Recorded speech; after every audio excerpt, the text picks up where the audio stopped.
Hello बच्चों, क्या हाल चाल। आज हम शुरू करने वाले हैं अपना नया चैप्टर और नया चैप्टर होगा अल्टरनेटिंग करंट। अल्टरनेटिंग करंट या अल्टरनेटिंग वोल्टेज के बारे में हम शुरू करने वाले हैं।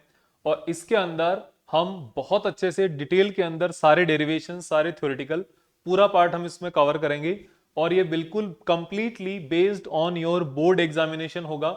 और उसके अलावा आप अगर इसको कॉन्सेप्ट को समझने के लिए तो आप किसी भी एग्जाम की तैयारी कर रहे हो, आप यहां पर बिल्कुल अच्छे से समझ सकते हो। चाहे आप किसी कोई डिफेंस वगैरह की तैयारी कर रहे हो या फिर आप नीट जेई कोई भी तैयारी कर रहे हो, फर्क नहीं पड़ता इससे। तो हम यहां पर शुरू करने वाले हैं अपना चैप्टर नंबर 7 बिना किसी टाइम वेस्ट किए। और हमारे पास यहां पर इसके ये टॉपिक्स होंगे आज के, ये हम डिस्कशन करने वाले हैं आज। क्या क्या? अल्टरनेटिंग करंट और वोल्टेज क्या होता है, इसमें आपकी डेफिनेशन आ जाएगी, वेव फॉर्म आ जाएगा, instantaneous value, peak value, then average value of AC current, RMS, root mean square value of AC current. AC circuits के बारे में डिस्कशन स्टार्ट कर चुके होंगे आज। और आज हम एक एसी सर्किट कंप्लीट भी कर लेंगे, वो होगा रेजिस्टिव सर्किट। अगर आप एसी वोल्टेज को रेजिस्टेंस के साथ कनेक्ट करते हो तो रेजिस्टेंस के अंदर, रेजिस्टेंस के थ्रू जब आप एसी वोल्टेज को कनेक्ट कर दिया जाता है तो फिर उसका बिहेवियर क्या रहता है, वहां पर करंट की क्या वैल्यू रहती है, कितनी वहां पे पावर निकल के आती है, वो हम यहां पर डिस्कशन करने वाले हैं आज के इस लेक्चर के अंदर। तो बिना किसी टाइम वेस्ट किए हम शुरू करते हैं अपना फर्स्ट टॉपिक। और मैं फिर से बता रहा हूं, कंप्लीट पूरा डिटेल के अंदर स्टडी करेंगे, कोई भी आपका कॉन्सेप्ट यहां पर छूटेगा नहीं। तो अभी हमारा टॉपिक क्या है? Alternating current and voltage. Alternating current या वोल्टेज जो है वो क्या होता है, ये आपको यहां पर बताना है। देखो, अभी तक हमने जो इलेक्ट्रिसिटी के बारे में जितना भी डिस्कशन किया है, वो सारा डिस्कशन हमारे पास डायरेक्ट करंट का था। वहां पे जो हमने डिस्कशन किया ना, वो क्या था? डायरेक्ट करंट, या आप कह सकते हो डायरेक्ट वोल्टेज। क्यों था इसका मैं आपको एक सीधा सा एग्जांपल दे देता हूं कि हम जो बैटरी यूज कर रहे थे, इस बैटरी के अंदर एक पॉजिटिव टर्मिनल होता है और एक नेगेटिव टर्मिनल होता है। ठीक है? इस पॉजिटिव टर्मिनल बैटरी के साथ हम कोई भी डिवाइस कर दें कनेक्ट, हम यहां पर एमीटर कनेक्ट कर रहे थे, तो जो टर्मिनल बैटरी का टर्मिनल पॉजिटिव के साथ कनेक्ट होता था, वो टर्मिनल उस डिवाइस का या उस एपरेटस का क्या हो जाता है? पॉजिटिव हो जाता है। जैसे रेजिस्टेंस का ये वाला पार्ट पॉजिटिव हो गया और ये वाला एमीटर का इधर भी क्या होना चाहिए? पॉजिटिव होना चाहिए। ठीक है? ये नेगेटिव, ये आपका एमीटर हो गया। देन ये वाला जो साइड है ये नेगेटिव हो गया। अगर आप यहां पे वोल्ट मीटर अगर प्लेस करते हो तो वोल्ट मीटर का ये पॉजिटिव ये नेगेटिव, इस तरीके से आप अभी तक जो डिस्कशन कर रहे थे वहां पर आप कनेक्ट कर रहे थे। लेकिन इसके अंदर अगर आप इसको यहां से हटा के आप ऑपोजिट कनेक्ट कर दो, आप इसको हटा के आपने अगर ऐसे कनेक्ट कर दिया होता कि आपके पास पॉजिटिव वाला साइड तो इधर आ जाता, नेगेटिव वाला इधर आ जाता, तो फिर आपका ये जो एपरेटस है ये काम करना ही बंद कर देता। यहां पर फिर रीडिंग नहीं आती आपकी। यहां पर अगर वोल्टेज को आपने अगर ऑपोजिट कनेक्ट कर दोगे तो फिर यहां पर भी आपकी रीडिंग नहीं आती।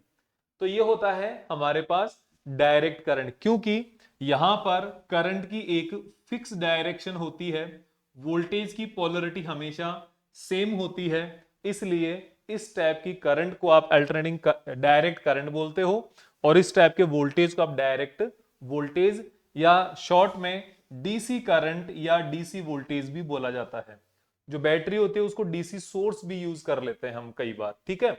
तो ये तो हमने अभी जब थर्ड चैप्टर से जो हमने चैप्टर स्टार्ट किया था करंट इलेक्ट्रिसिटी का, वहां से लेकर अभी तक जितना डिस्कशन किया है वो कंप्लीटली हमने डीसी करंट को यूज करके किया है।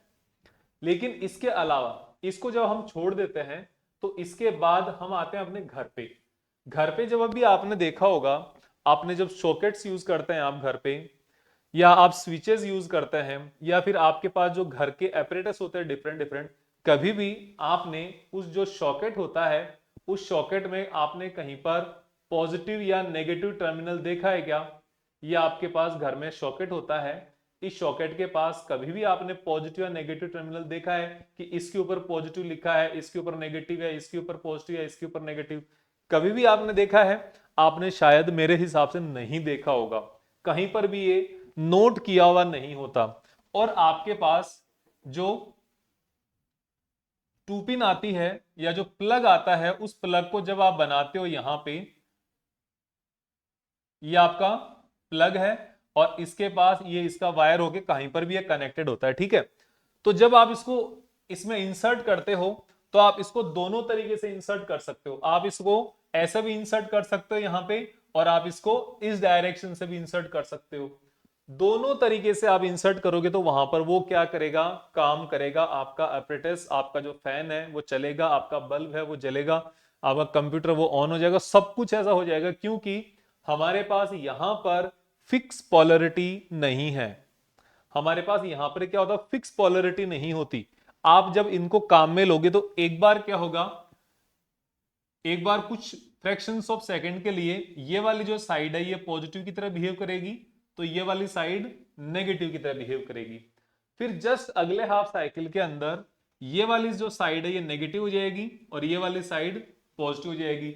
फिर जस्ट नेक्स्ट मोमेंट पर ये पॉजिटिव, ये नेगेटिव, ये नेगेटिव, ये positive, positive negative, negative positive, इस तरीके से ये अल्टरनेटिंगली चेंज होते जाएंगे इनकी पोलरिटी, जिसकी हम बात कर रहे हैं आपके पास वोल्टेज की, जिसकी हम बात कर रहे हैं क्या, वोल्टेज जो आप कहते हो, पोटेंशियल डिफरेंस जो आप कहते हो, वो क्या हो जाएगा, अल्टरनेटिवली चेंज होते जाता है। एक बार ये हायर पोटेंशियल पे होगा, ये लोअर पे होगा, फिर दूसरी बार ये हायर पे होगा, ये लोअर पे होगा, तो ये क्या है, कंटिन्यूअसली चेंज होता जाता है। यहां पर कोई भी फिक्स नहीं है कि इसको आपको पॉजिटिव रखना है या सामने वाले को आपको नेगेटिव रखना है।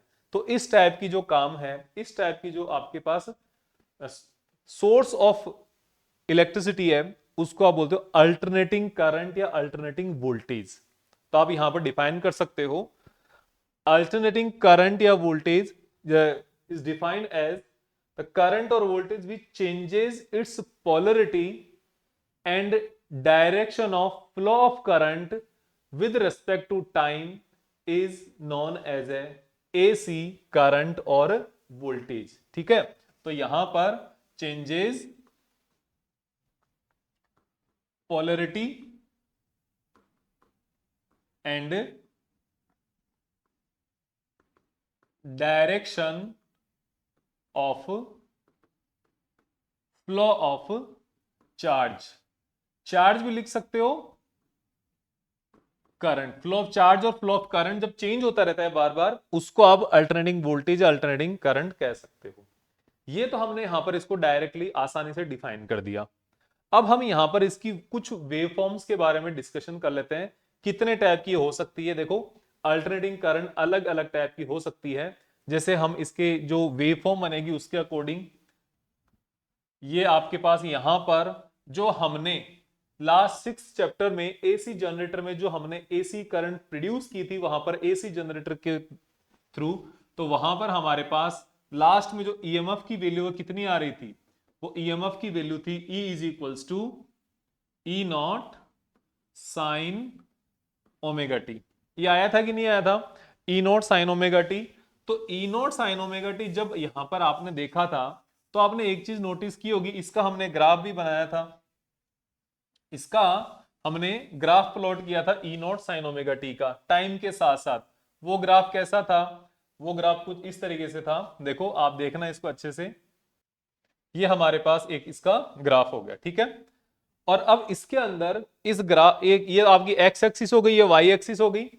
तो यहां पर जब आप देख रहे थे, तो यहां पर आपके पास इस टाइप का ग्राफ आपने यहां पर प्लॉट कर लिया था, ठीक है।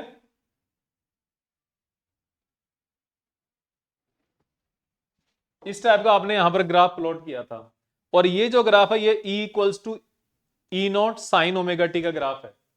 और यहां पर अगर मैं करंट की बात करता हूं, तो ये हो जाएगा I is equals to I naught sine omega T.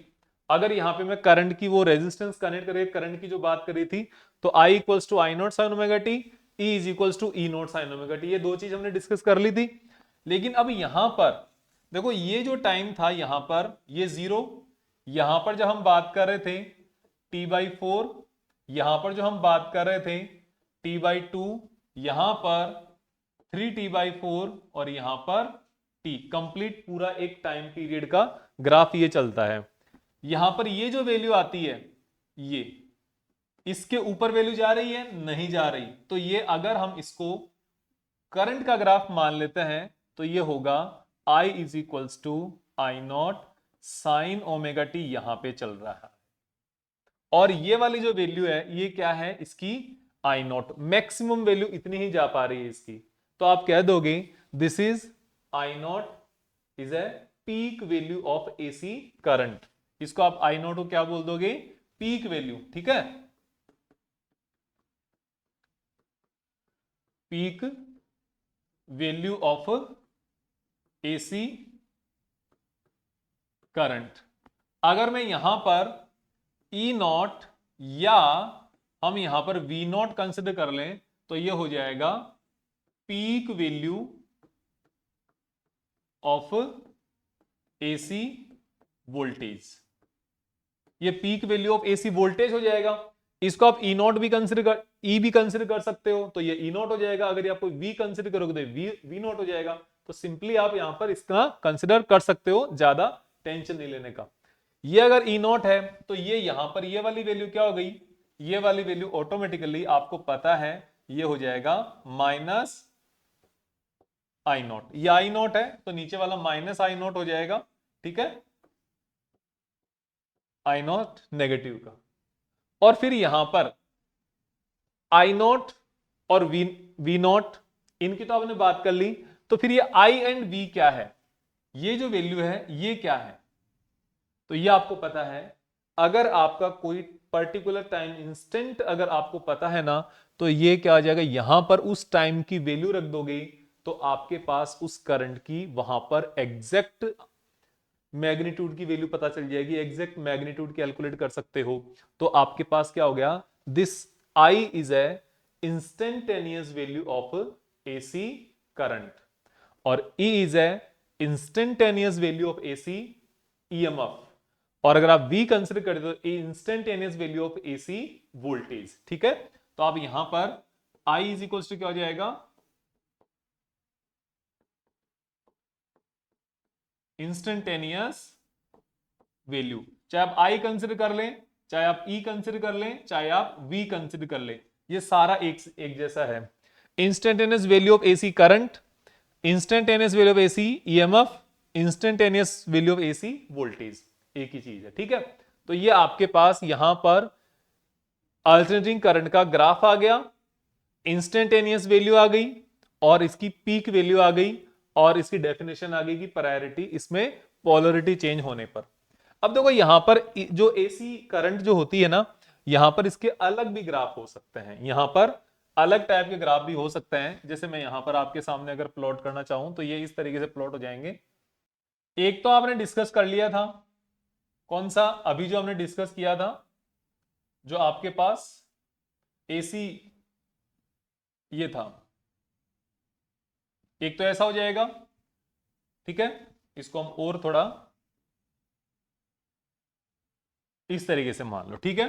एक ऐसा भी हो सकता है, ऐसा भी हो सकता है, और ये इस तरीके से भी हो सकता है।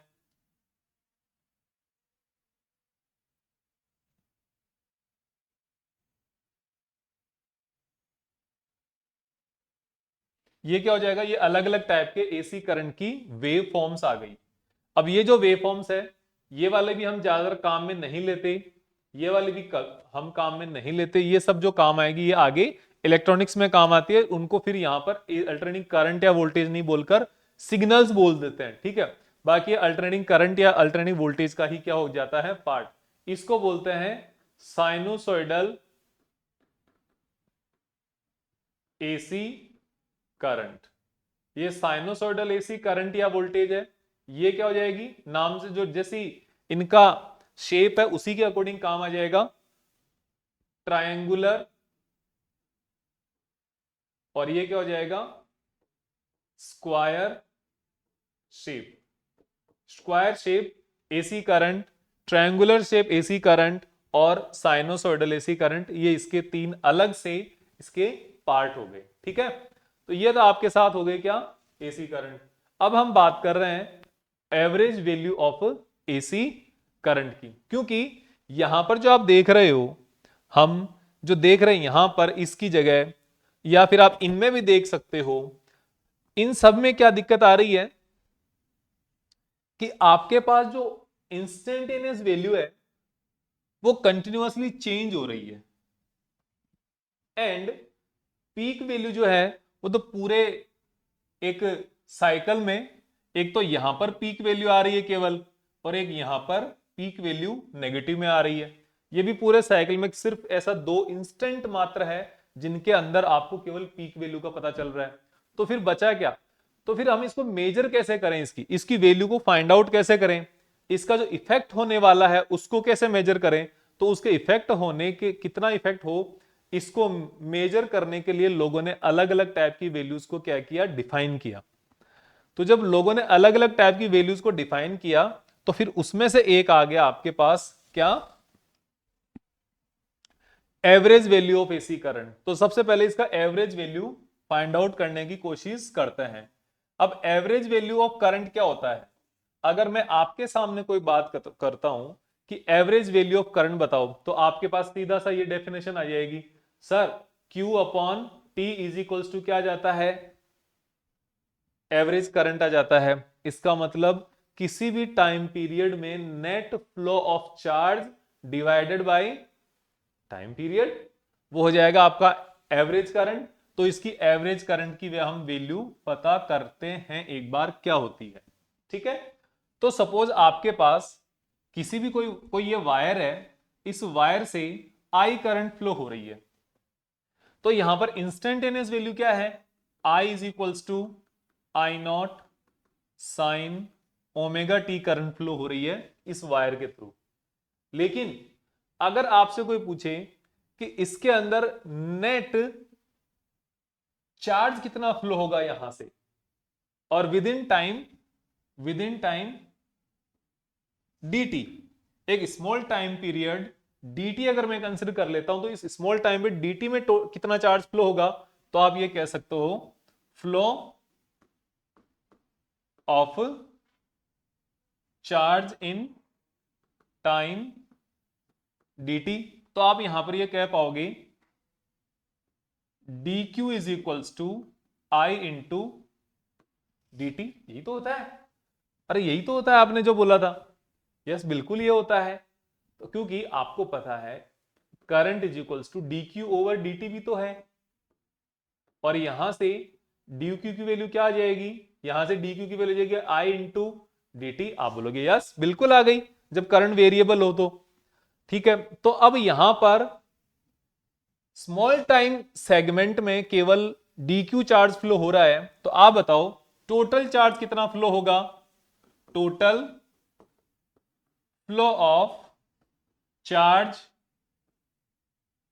इन time t, total t time है, t सेकेंड्स है, time t second, t seconds के अंदर कितना चार्ज फ्लो होगा, तो आप यहां पर बताओगे सर t सेकेंड्स के अंदर चार्ज फ्लो होगा integration of dq is equals to integration of i dt, और कितना z, ये आ जाएगा 0 से t तक, इतना आपका चार्ज फ्लो होगा।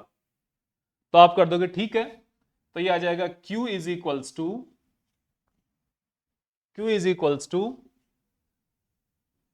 0 टू t, आई की जगह आ जाएगा I naught sine omega t dt। ये आपका टोटल चार्ज फ्लो हो गया कितने, 0 से लेकर t टाइम में। लेकिन आप बोलोगे सर हम तो करंट की बात कर रहे थे, आप तो चार्ज तक ले आए। यस हम करंट की ही बात कर रहे हैं, क्योंकि हम एवरेज करंट की बात कर रहे हैं। तो आपको पता है एवरेज करंट क्या है, एवरेज करंट क्या है, वो आप कहोगे एवरेज करंट है I average is equals to Q upon t, और Q की वैल्यू क्या है, वो ये है। तो आप यहां पर ऐसे लिख सकते हो I average is equals to integration 0 to t sine omega t dt। ये तो इंटीग्रेशन Q की वैल्यू आ गई, ये तो और फिर नीचे आ जाएगा आपके पास टाइम पीरियड, जितने टाइम के थ्रू ये करंट फ्लो हो रही है। ये आपके पास एवरेज करंट की वैल्यू आप इस फॉर्मूला से कैलकुलेट कर लेंगे। अब एक बात और बता दूं मैं आपको, क्या यहां से आप एक चीज और समझ सकते हो, इसको मैं दूसरे तरीके से डायरेक्ट ये फॉर्मूला भी आप काम में ले सकते हो। आपको यहां से लेकर आने की जरूरत नहीं है, डायरेक्ट ये फॉर्मूला काम में ले सकते, क्योंकि आपको पता है आपके पास एसी करंट का ग्राफ ऐसे आता है, ठीक है। तो एवरेज वैल्यू का सिंपल सा फॉर्मूला है आपके पास क्लास नंबर 4 से। एवरेज क्या होता है? Sum of quantities upon number of quantities, यही है ना। तो सम ऑफ क्वांटिटीज का मतलब क्या है कि यहां पर जितनी भी ये करंट्स की इंस्टेंट्स आ रहे हैं, इन सारे इंस्टेंट्स को आप ऐड कर लो, इनको आप ऐड कर लो तो सम ऑफ क्वांटिटीज आ जाएगी। जो करंट की जो वैल्यूज है ना, इंस्टेंटेनियस करंट्स है, उनकी वैल्यू आ जाएगी जो आई नॉट साइन ओमेगा टी है, ठीक है। तो इनका सम कैसे कर सकते हो आप? इंटीग्रेशन से तो करोगे।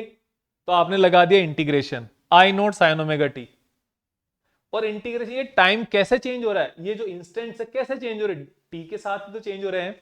तो I naught sine omega t d t के रेस्पेक्ट में आपने इसका इंटीग्रेशन कर दिया, तो आपके पास total number of quantity, sum of quantities आ गया। और फिर एवरेज फाइंड आउट करने के लिए divided by total number of quantities, कितने इंस्टेंट्स ऑफ टाइम है, जीरो से लेकर टी तक, जहां पर जितने इंस्टेंट्स ऑफ टाइम आ गए वो आ गए नीचे, नंबर ऑफ क्वांटिटीज आ गई, तो आपने टी से डिवाइड कर दिया। सिंपल सी बात है, हो गया ये है। और या फिर आपके पास ये पूरा एक कन्वेंशनल जो मेथड है, सही जो मेथड है वो आपको मैंने यहां पे बता दिया। अब यहां पर हम ये जो एवरेज वैल्यू है वो अलग अलग सेगमेंट ऑफ ग्राफ के लिए फाइंड आउट कर सकते हैं, जितना हमें चाहिए उतना हम फाइंड आउट कर सकते हैं। हो सकता है कई जगह आपको टीचर्स ने ये भी बताया होगा कि डायरेक्ट यहां पर 0 टू टी रखो, नीचे कैपिटल टी से डिवाइड कर दो, नहीं, ये यहां पर आपने कर लिया। अब आप जितना चाहे उतना काम कर सकते हो, क्योंकि एग्जाम में जो आया हुआ है ना वो बताता हूं मैं आपको। आपको एग्जाम में एक बार ऐसा भी आया हुआ है कि t/4 से 3t/4 तक का जो टाइम पीरियड है, इस टाइम पीरियड के लिए आपको एवरेज करंट फाइंड आउट करनी है। तो क्या कर सकते हो, पहले अपन जो यूज करते हैं वो कर लें, बाद में इसका देखेंगे, ठीक है। तो आप ये देखो, हम सबसे पहले कंप्लीट टाइम पीरियड में, एक टाइम पीरियड का मतलब यहां से स्टार्ट करके ये 0, t/4, t/2, 3t/4 टी, यहां से स्टार्ट करके यहां तक कितना करंट फ्लो होती है, टोटल एवरेज करंट कितनी है, वो हम फाइंड आउट करेंगे। तो हम पूरे कंप्लीट साइकिल के लिए हमारे पास t इज इक्वल्स टू कितना आ जाएगा, यह आ जाएगा टाइम पीरियड, कैपिटल टी के बराबर आ जाएगा। तो हम वहां पर ये जो वैल्यू है उसी के अकॉर्डिंग रखेंगे, ये याद रखना, मैं नेक्स्ट पेज में लिख रहा हूं, ठीक है। तो देखो, average current in complete time period,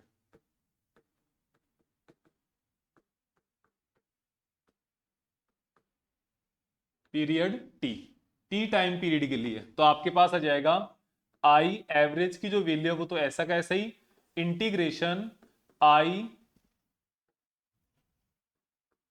not sine omega t d t, 0 से टी तक के लिए डिवाइडेड बाई टी, ये हो गया।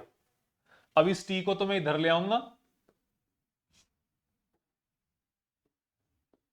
1/t, ये इधर आ जाएगा।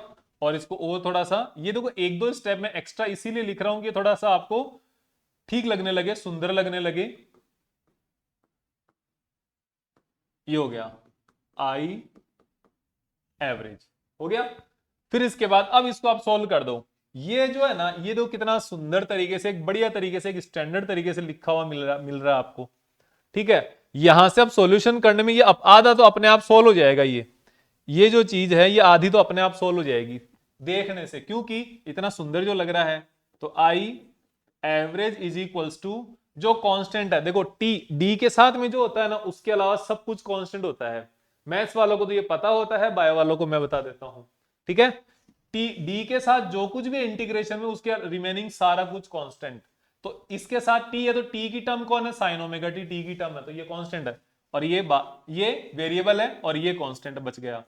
तो I naught upon T sign का इंटीग्रेशन क्या हो जाएगा, साइन का इंटीग्रेशन हो जाएगा माइनस कॉस ओमेगा टी, और इंटीग्रेशन में ये वाला जो कांस्टेंट है ये डिवीजन में आ जाएगा, omega 0 to capital T.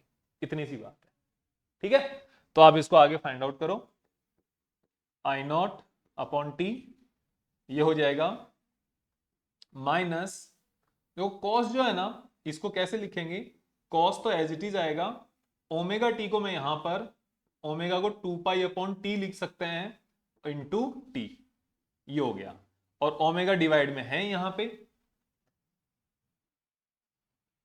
Minus ये वाला हो गया ना, अब minus cos 2 pi upon t into 0 upon omega, ये आ गया। तो यहां पर देखो, और ये माइनस और माइनस इधर आ जाएगा प्लस, क्योंकि एक माइनस तो ये upper limit minus lower limit, और एक माइनस इसके वाला, तो ये क्या हो जाएगा, प्लस हो जाएगा। तो आई नॉट अपॉन टी, इसको सोल्व करोगे तो देखो इस टी से ये टी कैंसिल आउट, तो ये cos 2 पाई हो गया, और यहां पर ये जीरो हो ही गया, तो ये cos 0 वैल्यू हो गई। तो यहां पर देखो क्या बनेगा आपके पास, ये बनेगा माइनस, इस ओमेगा की भी हम वैल्यू रख देते हैं, पहले cos को लिखे, cos 2 पाई की वैल्यू 1 अपॉन ओमेगा की वैल्यू 2 पाई इंटू टी, यहां पर 2 pi over 2 pi upon T आएगा, वो ऊपर चला जाएगा, प्लस इस ओमेगा की वैल्यू रखेंगे, तो पहले इसकी वैल्यू रख दो 1, फिर 2 पाई इंटू टी, तो ये टी कौन सा है, ये इस ओमेगा की जगह 2 पाई अपॉन टी वाला ऊपर चला जाएगा, ये लो आ गया। अब यहां पर आप इसको सोल्व करोगे, जो कॉमन आ रहा है इसको आप कॉमन रख दो यहां से, तो ये देखो क्या हो जाएगा, आई नॉट अपॉन टी, और ये टी अपॉन 2 पाई, कॉमन में अंदर -1 + 1, और -1 + 1 कैंसिल आउट होके पूरा आंसर क्या आ गया, 0। आई एवरेज क्या आ गई, 0 आ गई फॉर ए कंप्लीट साइकिल, क्योंकि आपको यहां पर ग्राफ देख के पता चल गया होगा पहले ही कि जितना चार्ज इस डायरेक्शन में, जितना चार्ज यहां से फ्लो हुआ है इसको देखकर सेम उतना चार्ज यहां से ऑपोजिट डायरेक्शन में फ्लो हो गया, तो नेट चार्ज 0 फ्लो हो गया। तो नेट चार्ज जब 0 आता है तो average value of AC current भी क्या आएगी, 0 फॉर अ कंप्लीट साइकिल, एक पूरे साइकिल के लिए एसी करंट की वैल्यू 0 आ गई। तो हम एक काम देख लेते हैं, ये कंप्लीट साइकिल के लिए तो 0 आ गई, हाफ साइकिल के लिए ट्राई करें, देखें हाफ साइकिल अगर देखोगे तो क्या आएगा, ये देखो। हाँ, अब इससे देखते हैं average value of AC current for half cycle, complete cycle और हाफ साइकिल। हाफ साइकिल के लिए क्या, सेम हमारे पास वही है, I average is equals to integration of 0 to t. अब हाफ साइकिल के लिए देखो, हाफ साइकिल की टी की वैल्यू क्या आ जाती है, t/2 आ जाती है, ये यहां पर एडवांटेज है। तो t/2 आई naught sine omega t dt upon t/2 upon t/2, क्योंकि टाइम से डिवाइड होगा ना, और टाइम का मतलब टाइम पीरियड, वो भी हाफ टाइम पीरियड आ गए यहां पे। फिर इसके बाद है आपके पास कि I average is equals to, इसको आप इधर ले आओ, 2 आई नॉट अपॉन टी, ये टी 2 तो ऊपर चला जाएगा, टी यहां आ जाएगा और आई नॉट कॉमन आ जाएगा, और अंदर फिर बचेगा इंटीग्रेशन टी से लेकर जीरो से t/2 sign omega t dt। ठीक है, अब आप इसको सोल्व करो आगे, तो 2 I naught upon t minus cos omega t 0 to t/2, और ये ओमेगा एक डिवीजन में जो इसके साथ आता है। अब यहां पर आप इसको आगे लिमिट्स रख दो, तो लिमिट्स के साथ इस बार मैं क्या करने वाला हूं, ओमेगा की वैल्यू भी साथ साथ ही ओपन करने वाला हूं। तो ये आ गया नेगेटिव, हम लिख देंगे cos omega 2 pi upon t into t/2। ये आपके पास इस अपर लिमिट की वैल्यू रख दी, और ओमेगा की वैल्यू 2 पाई अपॉन टी, इस तरीके से, है ना, ये आ गया। फिर हम बात करेंगे आगे माइनस लोअर लिमिट, और एक ये माइनस प्लस हो जाएगा, cos 2 pi upon t into 0 upon 2 पाई, और ये टी ऊपर आ गया, और इसको क्लोज कर दो आप ब्रैकेट को। ठीक है, अब देखो यहां पे क्या बनने वाला है, यहां पे बनेगा 2i0 अपॉन कैपिटल टी, और इधर अंदर क्या बचेगा, ये टी से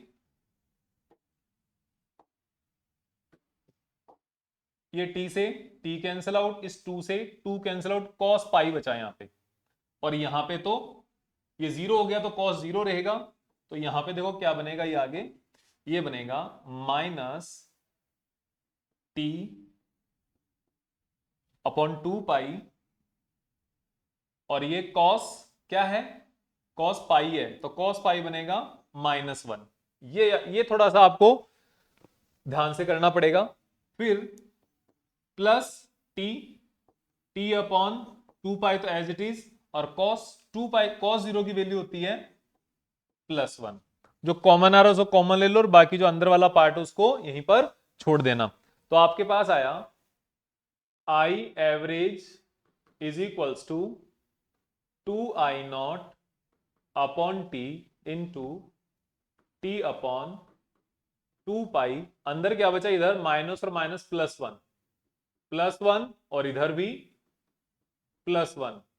तो अब आप यहां से देख सकते हो जो कटिंग हो रही है वो कटिंग कर दो, 2 से तो ये 2 चला जाएगा, टी से टी चला जाएगा, और आपके पास फाइनली आई एवरेज जो बचेगा वो बचेगा 2i0 upon pi, 2i0 upon pi, और पाई भी अपने आप में एक वैल्यू होती है। तो इसको जब आप लिखोगे तो आपके सामने क्या आ जाएगा, I average is equals to 0.637i0। ये आपके पास एवरेज वैल्यू ऑफ करंट आ रही है, एसी करंट या एसी वोल्टेज का भी यही आएगा। अगर हम वी एवरेज लिखेंगे तो यही आएगा 0.637 इंटू वी, इस तरीके से। ठीक है, तो यहां पर आपको एक चीज ये देखनी है कि इस जगह पर आपके पास एवरेज करंट की वैल्यू जो है वो फुल साइकिल के लिए तो 0 आ रही है, हाफ साइकिल के लिए ये आ रही है, और अगर हम नेक्स्ट हाफ साइकिल अगर कंसिडर कर लें, ये वाला हाफ साइकिल अगर मैं कंसिडर कर लिया होता तो ये वैल्यू आती -0.637। तो इसका मतलब हो गया यहां पर ये वैल्यू भी फिक्स नहीं है, हर बार इसकी वैल्यू अलग अलग निकल के आएगी। तो यहां पर हमारे लिए जो मेजर करना है वो एवरेज वैल्यू मेजर करना भी डिजायरेबल नहीं है, एवरेज वैल्यू मेजर करना भी हमारे लिए डिजायरेबल नहीं है, इसलिए हम एवरेज वैल्यू भी इसकी कंसिडर नहीं कर सकते। और फिर एवरेज वैल्यू तो पूरे कंप्लीट साइकिल की 0 आ गई। अब 0 अगर एवरेज वैल्यू आ गई तो क्या यहां पर आप, क्या इसका कोई इफेक्ट ही नहीं है, इफेक्ट तो है। क्या effect 0 average value find out करने से आ रहा है, नहीं आ रहा, तो हम एवरेज वैल्यू हमारे लिए यहां पर डिजायरेबल नहीं है। ठीक है, तो हम यहां पर इसकी एक नई वैल्यू हमारे पास है, और वो नई वैल्यू क्या होगी, RMS value of AC current.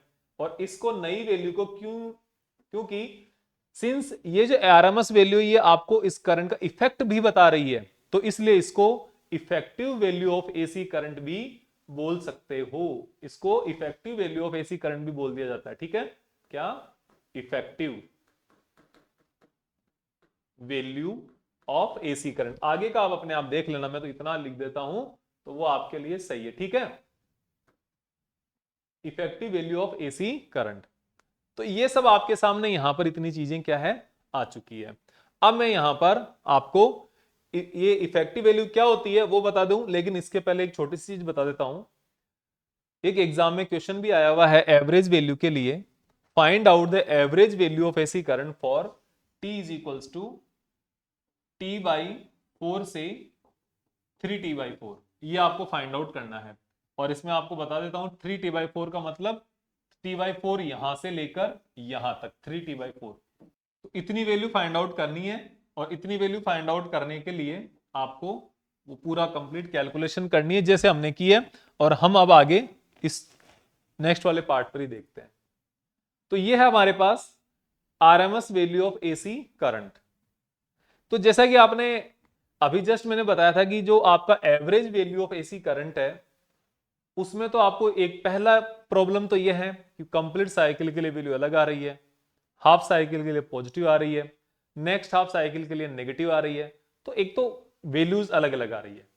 दूसरा, वहां पे कंप्लीट साइकिल के लिए एवरेज वैल्यू अगर 0 है तो 2 cycles, 3 cycles, 4 cycles, 5 cycles, average value इसकी 0 ही आनी है for a longer period of time, क्योंकि नेट फ्लो ऑफ चार्ज वहां पे 0 है। तो क्या नेट फ्लो ऑफ चार्ज 0 होने मात्र से क्या उसका इफेक्ट 0 हो जाएगा? नहीं होगा। तो इसलिए उसका नेट इफेक्ट कैलकुलेट करने के लिए हमें जो दूसरी करंट फाइंड आउट करनी होगी वो करनी होगी RMS value of AC current. Just like जैसे कि आपने 11th क्लास में RMS value of speed of particles या molecules in a gas chamber find out किया था आपने, गैस के पार्टिकल्स का एवरेज स्पीड, आरएमएस स्पीड, वही इफेक्टिव वैल्यू आपको यहां पे फाइंड आउट करनी है। और वो वैल्यू होती क्या है वो पहले देख लो। इफेक्ट, करंट का इफेक्ट क्या होता है? करंट जब किसी रेजिस्टेंस के थ्रू फ्लो होगी तो उसका इफेक्ट क्या होगा? उसका इफेक्ट होता है कि जब भी कोई करंट किसी रेजिस्टेंस में फ्लो होगी तो वो वहां पर हीट जनरेट करती है। हीट जनरेट करती है तो वो कुछ ना कुछ एक्सटर्नल सोर्स के लिए काम, एक्सटर्नल किसी डिवाइस के लिए काम करती है। तो वो सोर्स से तो उसने एनर्जी खींची है, एब्जॉर्ब करी है, और हमें जो एपरेटस है, मशीन है, उसके लिए उसने एनर्जी आगे सप्लाई करी है। तो जितनी हीट वो रेजिस्टेंस वहां पर प्रोड्यूस करेगा वही उसका इफेक्ट है। किसका? वहां से करंट फ्लो होने का। तो हम एसी सोर्स की या एसी करंट की हम क्या करेंगे, उसका इफेक्ट फाइंड आउट करने के लिए उसमें इफेक्टिव कितना हीट जनरेट होगी उसका सहारा लेंगे कि नेट एवरेज प्रोड्यूस्ड हीट जितनी प्रोड्यूस करेगी वो एसी करंट, और सेम उतनी ही हीट कोई डीसी करंट अगर प्रोड्यूस करे सेम टाइम पीरियड में, तो आप ये कह सकते हो भी जो जितनी वो डीसी वाली वैल्यू जो आई थी ना हमारी, वो उस फ्लो होने वाली एसी करंट की आरएमएस वैल्यू है। मतलब एक बार फिर से देख लेना, फिर से बता देता हूं मैं। पहले लिखा क्या वो देखते हैं, मैं फिर से आपको बताऊंगा ये चीज, क्योंकि ये थोड़ा सा समझना, केवल इसमें क्या वर्डिंग्स का घुमाव है कि it is defined as the value of direct current. Defined as the value of direct current, हम किसी डायरेक्ट करंट की कोई एक फिक्स वैल्यू है, उसको हम आरएमएस वैल्यू कंसिडर करेंगे। किसकी? इस एसी करंट की, जो सेम इफेक्ट प्रोड्यूस करे जब वहां पे डीसी फ्लो हो रही हो उस टाइम पे। ठीक है, तो it is defined as the value of direct current which produces the same heat in a resistor as it produced by the given alternating current। मतलब समझे आप? इसका मतलब ये कह रहा हूं मैं कि कोई भी जो आपके पास ये रेजिस्टेंस है और इस रेजिस्टेंस से ये आपके पास इसकी करंट फ्लो हो रही है, यहां पे करंट फ्लो होगी, तो ये मान लो X amount of heat generate कर रही है कौन? DC current. और इसकी वैल्यू तो कांस्टेंट होती है, फिक्स वैल्यू है, तो हम इसको मेजर कर सकते हैं। तो इस फिक्स वैल्यू को हम आरएमएस वैल्यू, इस फिक्स वैल्यू के बराबर अगर है तो हम इसको आरएमएस वैल्यू बोल सकते हैं। कब? जब हमारे पास दूसरे किसी सर्किट में सेम रेजिस्टर के अंदर एसी करंट यहां पे फ्लो हो रही है। अब एसी तो मान लो फ्लो होगी ऐसे, ये एसी करंट इसके बराबर हीट प्रोड्यूस कर देगी, तो हम इसको इसकी आरएमएस वैल्यू बता देंगे। समझ में आया ना? फिर से बता देता हूं कि ये कोई एक्स हीट प्रोड्यूस कर रही है और सेम उतनी ही एक्स हीट ये वाली करंट इसमें प्रोड्यूस कर रही है, तो हम बोल देंगे इस वैल्यू को आरएमएस करंट। किसकी? इसकी। तो ये आपका है, और ज्यादा इसके चक्कर में मत पड़ो। आपको केवल ये जो डेफिनेशन है वो मैंने आपको यहां पे बता दी। कैलकुलेट कैसे करना वो बता देता हूं। अभी देखो, हीट है, हीट प्रोड्यूस करनी है, ठीक है, हीट प्रोड्यूस करनी है, कर देंगे भाई हीट प्रोड्यूस। तो यहां पर हम हीट का कॉन्सेप्ट लेंगे। तो आप ये देखो, इंस्टेंटेनियस करंट कितनी है? I equals to I naught sine omega t. Heat का पहले तो ये देखो फॉर्मूला क्या होता है। हीट का मतलब एनर्जी का। तो जो हमारे पास करंट का हीटिंग इफेक्ट होता है, या फिर जहां पे हमने थर्ड चैप्टर में एनर्जी कंसिडर करी थी, तो आपको पता है पावर इक्वल्स टू होता है I square R V square upon R, I into R. तीन फॉर्मूला है जिसमें से ये वाला काम में लिया। तो dt टाइम पीरियड में अगर ये करंट फ्लो होगी तो क्या प्रोड्यूस करेगी? हीट प्रोड्यूस करेगी। कितनी प्रोड्यूस करेगी? तो ये हो जाएगा E is equals to I square R D T. तो dt टाइम पीरियड में ये जो करंट है, अगर I करंट फ्लो हो रही है तो वहां पर कितनी हीट? आई स्क्वायर आर डी टी, इतनी हीट वहां पे प्रोड्यूस होती है। तो हमारे पास ये इंस्टेंटेनियस वैल्यू आई करंट ये है। तो हमारे पास ये जब करंट फ्लो होगी तो इसका हीट का फॉर्मूला क्या आएगा? तो हीट का फॉर्मूला आएगा D H is equals to I square R D T, I square R D T, ठीक है। तो यहां पर ये कितने में है? Heat in dt time. अब मैं थोड़ा शॉर्ट में लिख रहा हूं, हीट इन dt टाइम। हो गया?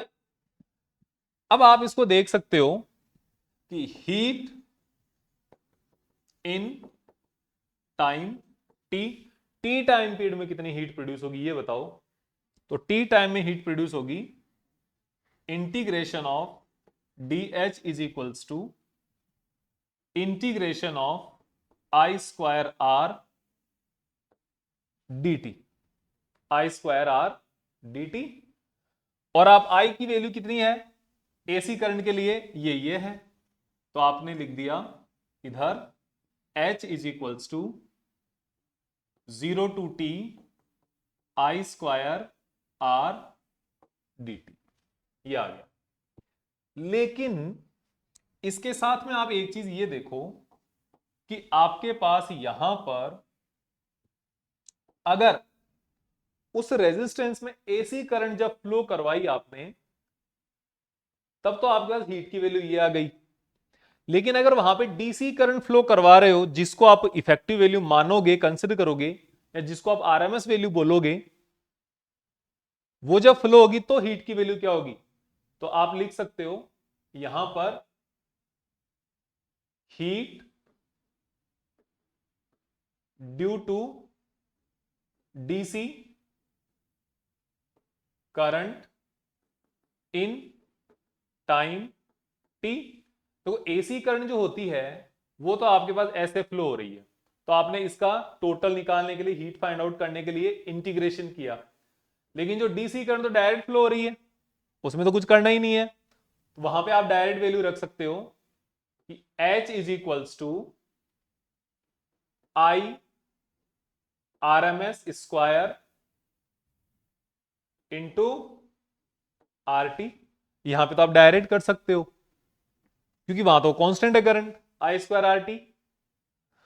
और इसको आप आरएमएस वैल्यू कब कहोगे? जब ये हीट और ये अल्टरनेटिंग करंट से करंट फ्लो होने वाली हीट, जनरेट होने वाली हीट, दोनों क्या होंगे?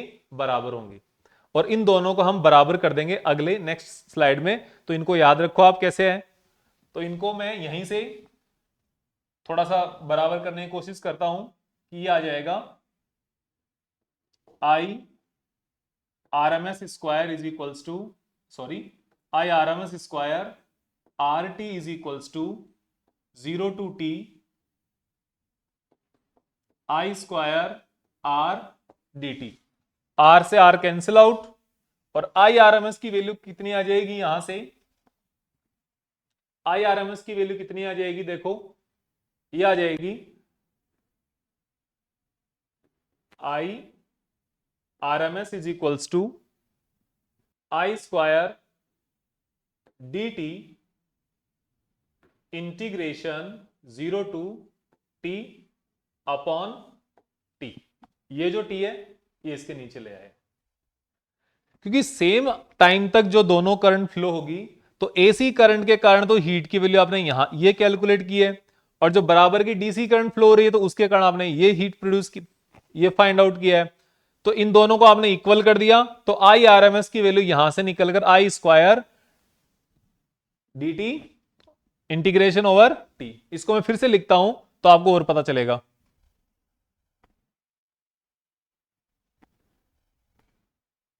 तो ये हो जाएगा आपके पास I R M S square is equals to I square d t integration 0 to t upon T.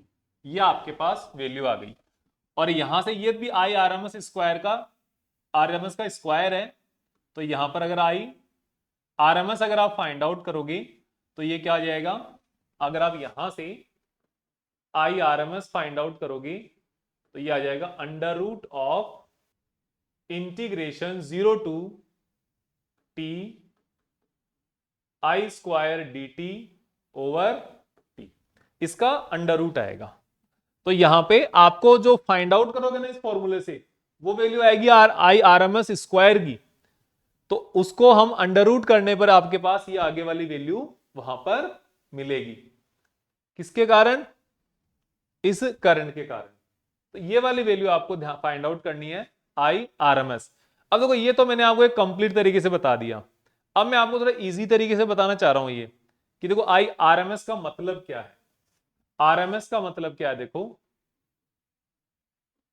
इसका मतलब है रूट मीन स्क्वायर वैल्यू।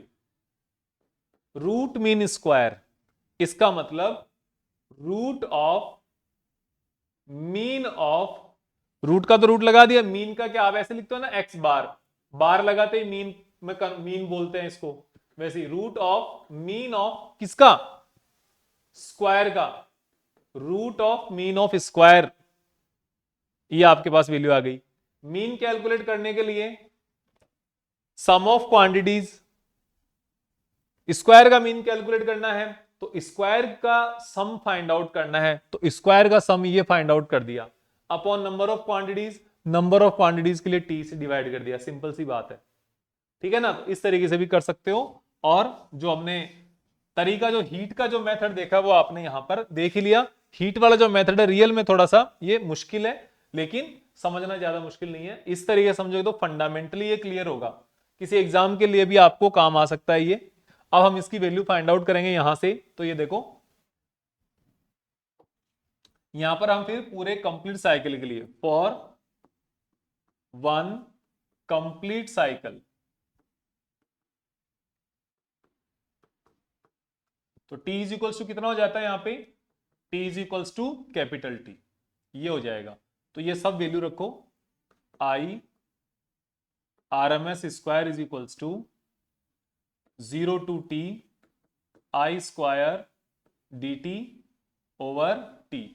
तो आई की वैल्यू कितनी है, आई इंस्टेंटेनियस करंट है, इसकी वैल्यू है I naught sine omega t. तो ये आ जाएगा I R M S is equals, R M S square is equals to, ये 1 अपॉन टी पहले आ गया, integration 0 to t I naught square sine square omega t d t. अब यहां पे आपका एक पेज और फंस गया, क्या कि ये जो साइन स्क्वायर है ना, इसका इंटीग्रेशन नहीं है हमारे पास डायरेक्ट, तो हमें इसको फॉर्मूले में कन्वर्ट करना पड़ेगा। और हमारे पास इसको कन्वर्ट करने के लिए जो फॉर्मूला अवेलेबल है वो फॉर्मूला क्या होगा, वो है हमारे पास cos 2 ओमेगा टी का। तो cos 2 ओमेगा टी क्या क्या लिख सकते हो, cos square omega T minus sign square omega T, इसका एक फॉर्मूला है 1 minus 2 sign square omega T, एक फॉर्मूला है 2 cos square omega T minus 1। और यहां पे क्या है, यहां पे आपका साइन स्क्वायर है, तो कौन सा काम में आएगा, ये वाला फॉर्मूला काम में आएगा। तो इससे आप फॉर्मूला बना के देखो, तो इससे अगर आप बनाओगे तो इस 2 साइन स्क्वायर टी को इधर ले आओ, तो 2 साइन स्क्वायर ओमेगा टी ये इधर आ गया, तो 1 माइनस कॉस 2 ओमेगा टी, ये 2 यहां से आके डिवाइड में लिख दोगे। तो यहां पर क्या हो गया, आप वो वाला फॉर्मूला इसके साथ लगाओ, ये वाला फॉर्मूला लगाने के बाद आपको पता चलेगा 1 upon t 0 to t I naught I square. तो आई स्क्वायर को हम बाहर ले लेंगे, इसको हम बाहर ले लेंगे, आई नॉट स्क्वायर यहां आ गया, ठीक है। अंदर कौन बच गया, साइन स्क्वायर ओमेगा टी की जगह 1 minus cos 2 omega T over 2 and D T. और फॉर ईज के लिए हम इस 2 को भी यहां से हटाकर, इस 2 को भी यहां से हटाकर हम बाहर ले लेंगे, ठीक है। ये भी 2 यहां आ जाएगा। अब इसका अंदर में जो बच गया इसका इंटीग्रेशन कर देंगे 0 टू कैपिटल टी तक के लिए। तो करो इंटीग्रेशन, इसका इंटीग्रेशन आएगा आई नॉट अपॉन 2t, ये तो हो गया। अब इसका इंटीग्रेशन देखो, ये 1 है ना, 1 का इंटीग्रेशन आएगा t, सॉरी t, ठीक है। इस कॉस ओमेगा टी का इंटीग्रेशन कितना आएगा, कॉस का इंटीग्रेशन होगा minus as it is sine omega t, और 2 ओमेगा जो कि कांस्टेंट है मल्टीप्लाई में, ये डिवाइड हो जाएगा और ब्रैकेट क्लोज, और ये कैपिटल टी तक आ गया। बस इतना ही है। बस अब थोड़ा क्या है, अब थोड़ा सा इसको बैलेंस करना है। बैलेंस का मतलब इसको थोड़ा ध्यान से वैल्यूज रखनी है अब केवल, और कुछ भी नहीं बचा, ठीक है। तो इसको हम पहले से थोड़ा अलग सेपरेट कर देते हैं भाई, इसके ऊपर नहीं जाना है अपने को, ठीक है। और हमें बाकी सारा ये जो पूरा पोर्शन है ये काम में लेना है। तो यहां पर देखो कैसे करना है, ये तो एज इट इज आ गया, I R M S square is equals to I naught square upon 2t, ये as it is.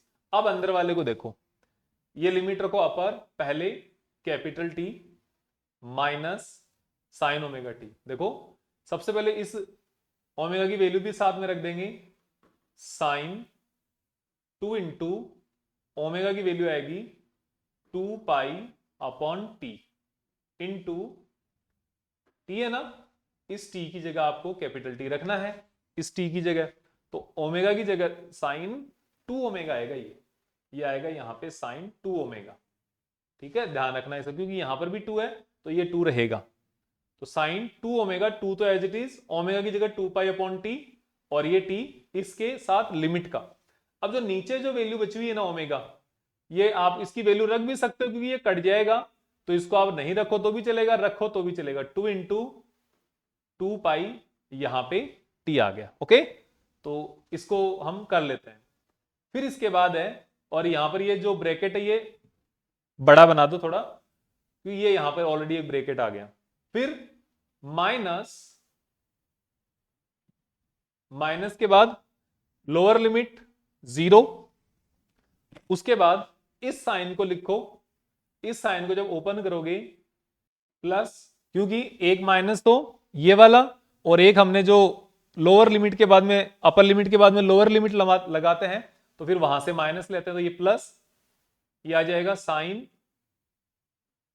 2 into 2 pi upon capital t, इस ओमेगा की वैल्यू इंटू लोअर लिमिट कितनी है, 0 है, और इसकी 2 की जगह आप 2 इंटू 2 पाई, ये यहां पर टी, ये आपने ओमेगा की वैल्यू भी ओपन कर दी और ये आपका ब्रैकेट बड़ा हो गया, क्लोज।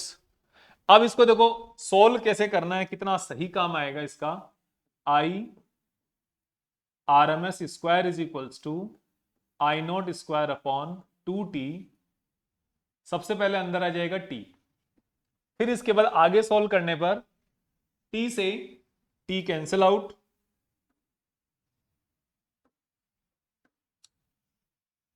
t से t कैंसिल आउट, और साइन 4 पाई, साइन 4 पाई की वैल्यू कितनी होती है, 0, और 0 के कारण ये पूरी टर्म 0।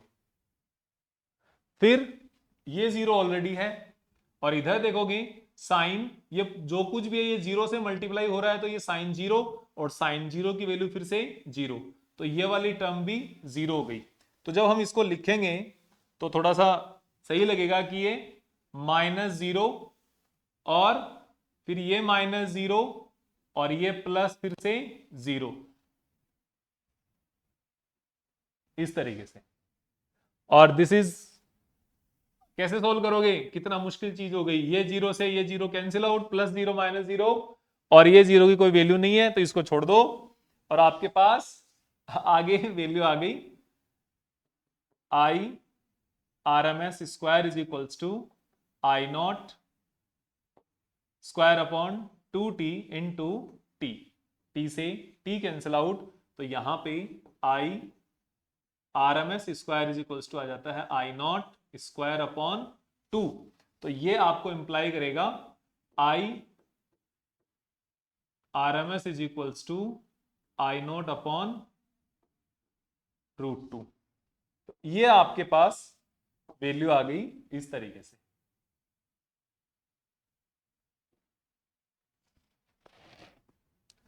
तो ये आपके पास क्या हो गया, इसका डेरिवेशन हो गया पूरा, कि आपको जो आई आर एम एस जो होती है ना, उसको आपने यहां से कैलकुलेट कर लिया। I R M S square की वैल्यू होती है आई नॉट स्क्वायर अपॉन 2, तो आई आर एम एस की आई नॉट अपॉन 2।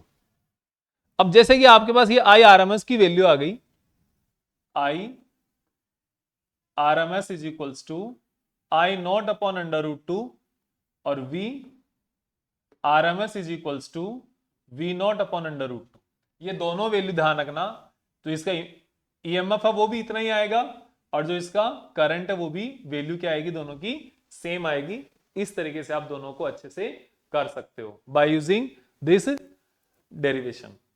लेकिन डेरिवेशन से ज्यादा इसके ऊपर न्यूमेरिकली आने के चांस होते हैं, तो आप सीधा सा याद रखो, जब भी आपको कोई वैल्यू गिवन होगी, I is equals to 20 sine omega t, तो ये जो 20 जो है ना, ये क्या आएगा, आई नॉट है।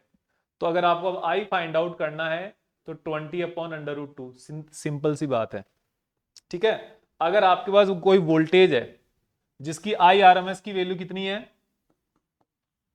अपने पास घरों में जो वोल्टेज आता है, इसकी I R M S V R M S जो होता है ना, वो होता है 220 वोल्ट।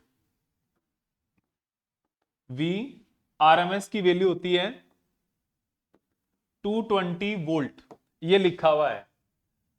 अगर आपको ये बता नहीं रखा कि कौन सी वैल्यू है, supply of 220 volt is given, बताया थोड़ी है कि आरएमएस है, एवरेज है, इफेक्टिव है, पीक है, बताया हुआ नहीं है ना। लेकिन जो नहीं बताना है उसका मतलब क्या है, 220 वोल्ट है। तो घरों में आपके आ कितने रही है, 220 वोल्ट। लेकिन आप ये देखो, अगर इसका वी नॉट अगर फाइंड आउट करोगे, पीक वैल्यू फाइंड आउट करोगे तो कितना आएगा, तो देखो आपको पता है this is V naught upon √2, तो V naught is equals to √2 into 220 volt, 1.414 into 220, इसका मतलब 311 वोल्ट। अब आपके नाम कितने का आ रहा है, अब आपका नाम तो है 220 वोल्ट का, लेकिन झटका कितने का लगेगा, 311 वोल्ट का।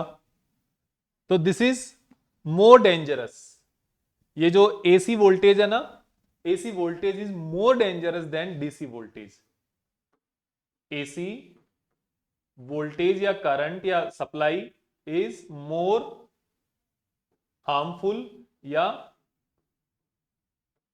डेंजर साइन नहीं है, ठीक है। तो ये आपको ध्यान रखना है इसका, ये डेंजरस है आपके पास जो एसी वोल्टेज, क्योंकि इसकी पीक वैल्यू और ज्यादा होती है आपके गिवन वैल्यूज से, आरएमएस वैल्यूज से, ठीक है।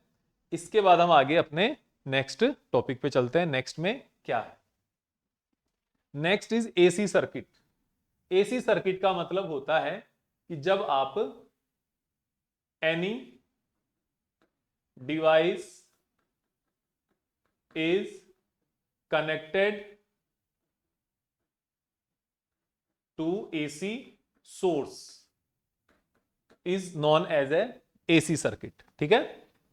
any device which is connected to a AC source, then this complete combination is known as a AC circuit।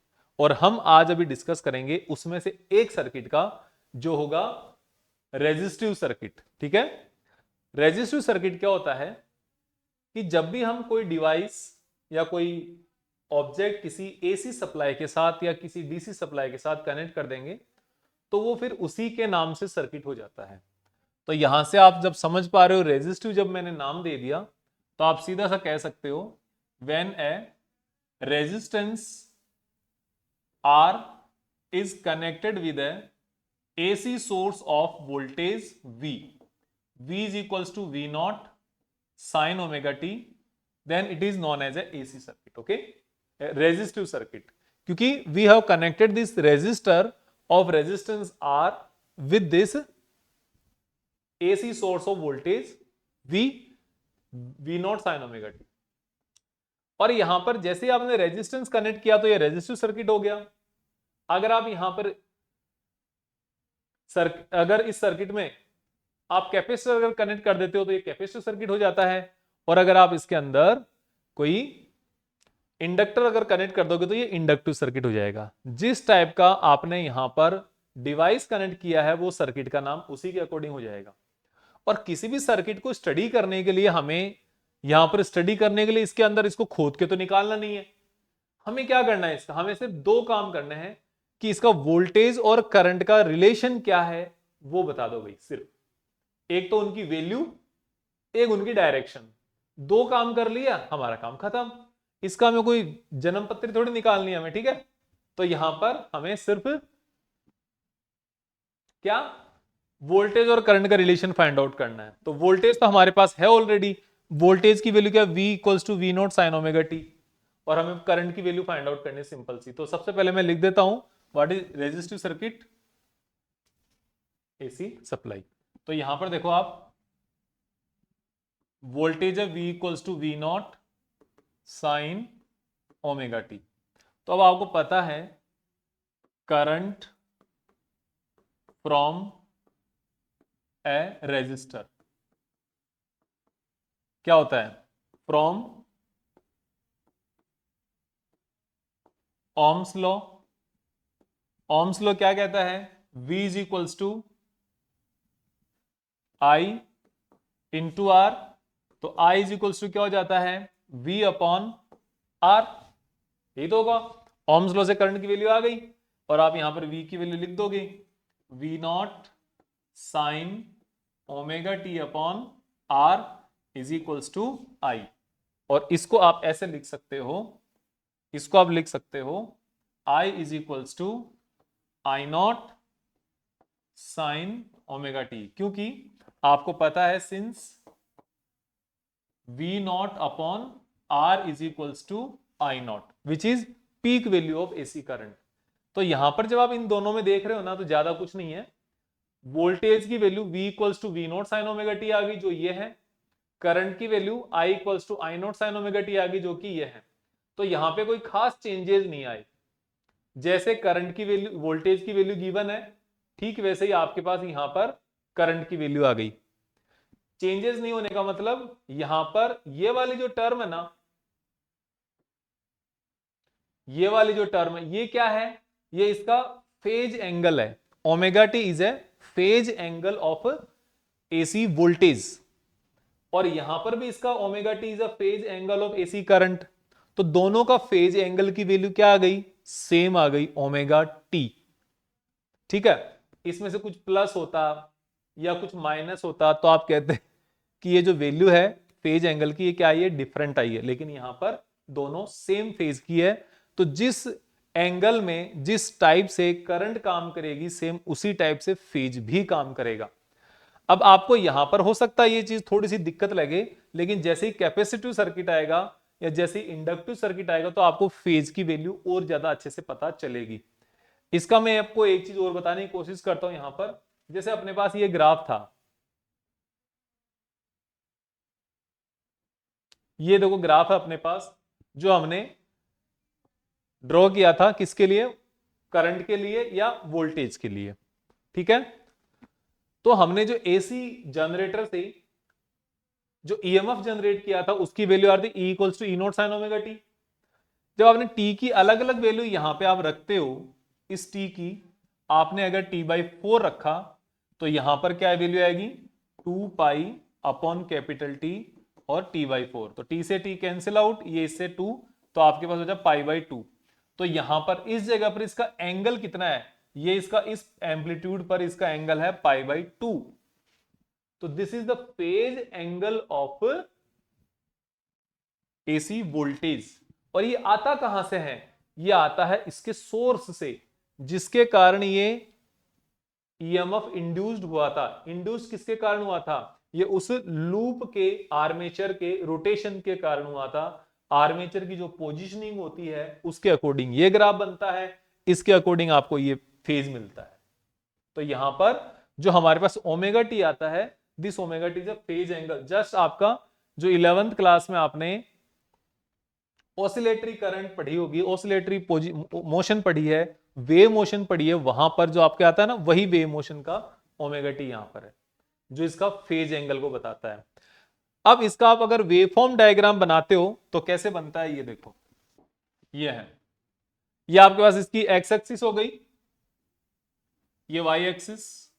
ठीक है, यहां पे टाइम लेंगे और वोल्टेज का जो ग्राफ आएगा वो इस तरीके से आ जाएगा, सिंपल। ये 0 है, ये यहां पर, ये T/4, T/2, ये 3T/4 एंड ये T। ठीक है, ये आपके पास ग्राफ किसका है, this graph is for V equals to V0 sine omega T.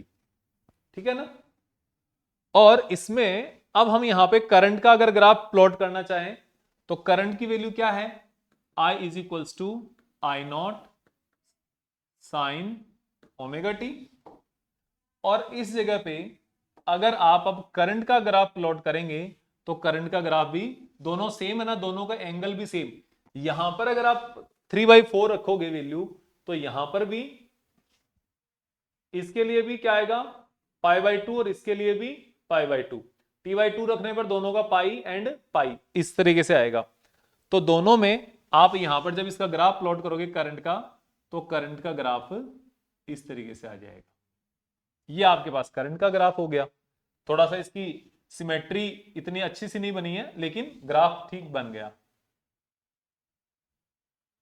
अब ठीक है, ओके, ये आपका करंट का ग्राफ आ गया।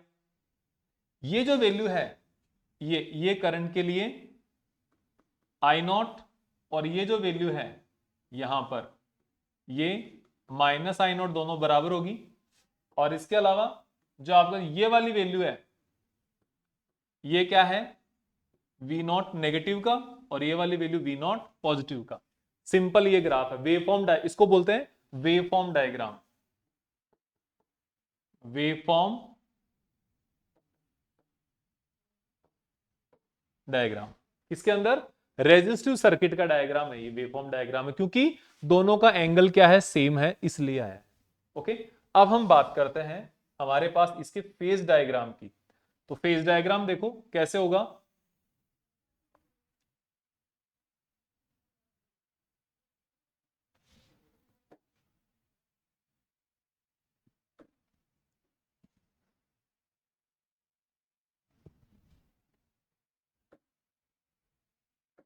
तो ये जो फेज डायग्राम बनाने के लिए हम क्या करते हैं, इस वाले डायग्राम का थोड़ा सा हेल्प ले लेते हैं।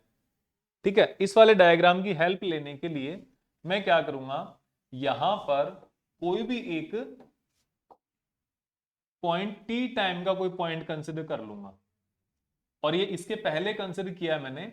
इसका मतलब ये है कि ये जो ग्राफ है अपने पास, ये जो ग्राफ है ना, ये ग्राफ तो पूरे में आ सकता है।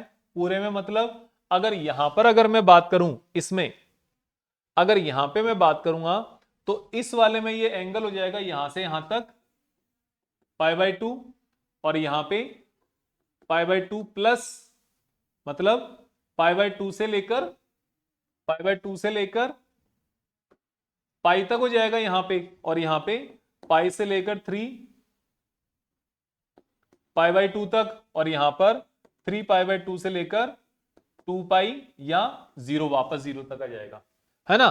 तो यहां पर, और ये वाला 0 से लेकर π/2, तो यहां पर अगर मैं रखूंगा तो इसकी वैल्यू क्या आएगी, 0 से लेकर π/2 के बीच में कोई वैल्यू आएगी। तो यहां पर एक कोई भी आप इसमें परपेंडिकुलर ड्रॉप कर लो, तो ये आपके पास कोई करंट की वैल्यू आई।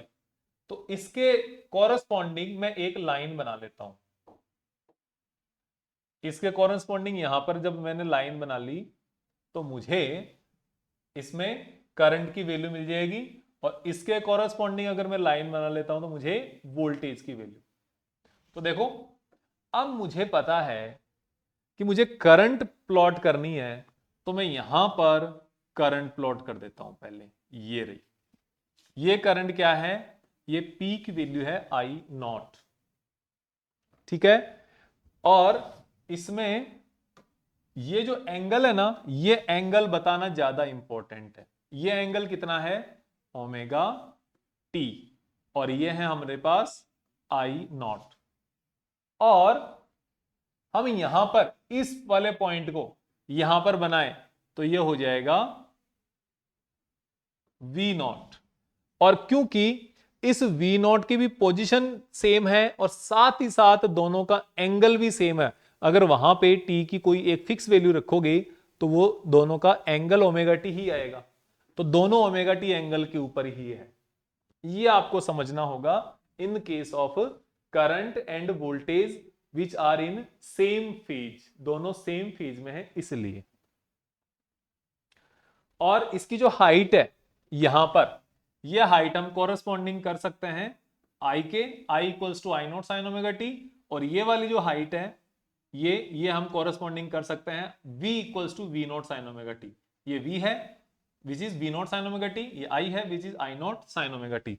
ये इसका फेज डायग्राम है, इसमें इन चीजों का काम नहीं है। अगर ये एंगल, अगर मान लो मैं यहां पे कोई पॉइंट लेता तो फिर मुझे ये प्लॉट इस डायरेक्शन में करना पड़ता, क्योंकि इसकी जो टाइम पीरियड T/4 से ज्यादा हो गया और एंगल π/2 से ज्यादा हो गया, तो मैं इधर प्लॉट करता। ठीक है, तो नहीं किया, तो ये आपके पास वैल्यू हो गई। इसको बोलते हैं phasor diagram.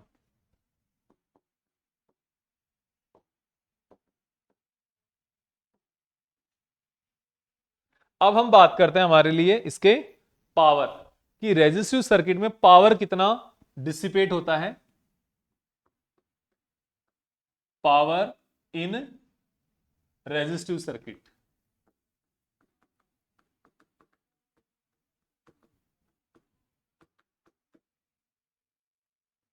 Power in resistive circuit या रेजिस्टिव सर्किट में पावर कितना आएगा इसकी बात करेंगे। तो आपको पता है power is equals to V into I. V की value V0 sine omega t, I की कितनी वैल्यू है I0 साइन ओमेगा टी। तो दोनों को मल्टीप्लाई करोगे तो V0 into I0 sine square omega t, simple सी है। ये आपके पास क्या आ गई P। और ये आपको बता दूं मैं, ये कौन सी पावर है, ये इंस्टेंटेनियस पावर है। ये क्या है, इंस्टेंटेनियस पावर।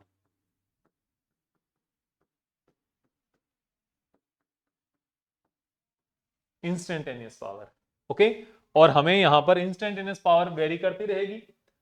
हमें चाहिए इसकी एवरेज पावर, तो एवरेज पावर क्या आएगा, एवरेज पावर इन 1 साइकिल।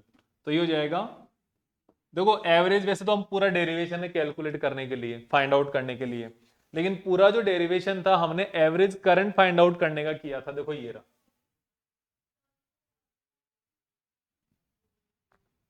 ये जो पूरा एवरेज, तो एवरेज कितना था वन कंप्लीट साइकिल के लिए, देखो सीधी सीधा सा बता देता हूं। जब फॉर्मूले में आपके पास I equals to I naught sine omega t, sine omega t है ना केवल, तो इसका एवरेज कितना आया था, 0 आया था। सीधी सी बात यह है।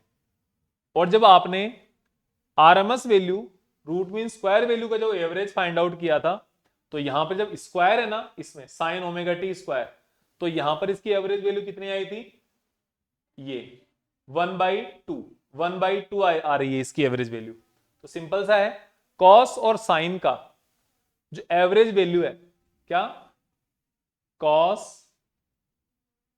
Theta equals to sine theta, सबकी एवरेज पावर कितनी होती है, 0 होती है, 0। और cos square theta sine square theta, इन सब की जो एवरेज वैल्यू है वो होती है 1/2। ये याद रखना, cos square theta sine square theta की average value 1/2, cos theta sine theta की वैल्यू 0 एवरेज। और ये एवरेज कैलकुलेट करने का साइन होता है, हम इसको डायरेक्ट यूज कर सकते हैं यहां पे। तो अगर मैं एवरेज वैल्यू फाइंड आउट करूंगा तो कितना आ जाएगा, average of V naught I naught sine square omega t. तो वी नॉट आई नॉट तो क्या है, ये तो आपके पास फिक्स कांस्टेंट वैल्यू है, फिक्स वैल्यू है, तो इसका तो एवरेज होना नहीं है, एवरेज होना है साइन स्क्वायर ओमेगा टी का। और साइन स्क्वायर ओमेगा टी का एवरेज होता है 1/2, और ये आपका पी एवरेज। तो यहां से पी एवरेज कितना आ जाएगा, ये आ जाएगा V naught I naught upon 2। इसको आप एक और तरीके से लिख सकते हो, क्या, इसको आप लिख सकते हो P average is equals to V naught upon √2 या आई नॉट अपॉन √2। तो ये आपको पता चल गया होगा मैं क्या लिखना चाह रहा हूं, मैं लिखना चाह रहा हूं power average power is equals to V RMS into I RMS. किसी भी रेजिस्टिव सर्किट के अंदर से इतनी पावर, जितना उसका करंट है या जितनी उसकी वोल्टेज है, उसके मल्टीप्लीकेशन के बराबर वहां पे पावर डिसिपेशन होता है, पावर वहां से रिलीज होती है, और वो आपके सामने ये आ गया। ठीक है, तो रेजिस्टिव सर्किट में पावर 0 नहीं होती। यहां पे जब रेजिस्टेंस किसी एसी सोर्स के साथ कनेक्ट करोगे तो वो डेफिनेटली सोर्स से पावर को कंज्यूम करेगा। कौन, रेजिस्टिव सर्किट। तो ये आपका पावर इन रेजिस्टिव सर्किट हो गया। अभी हम इतना ही करेंगे इस लेक्चर में। जो हम नेक्स्ट जो टॉपिक होंगे, inductive circuit, capacitive circuit and LCR circuit या आरएलसी सर्किट, वो हम नेक्स्ट लेक्चर में करेंगे। तब तक के लिए थैंक यू वेरी मच। आप अपने चैनल को सब्सक्राइब करें, अपने दोस्तों के साथ शेयर करें, और कमेंट करके बताएं आपको कैसा लगा लेक्चर। और अभी हम इस लेक्चर में इतना ही करके नेक्स्ट लेक्चर में मिलते हैं। तब तक के लिए थैंक यू वेरी मच। और मैं अब जो नोट्स है, आपको नोट्स भी आपको मिल जाएंगे इन डिस्क्रिप्शन बॉक्स में। मैं आपको टेलीग्राम चैनल का लिंक दे दूंगा, वहां से आप नोट्स भी डाउनलोड कर सकते हो। ठीक है, थैंक यू वेरी मच।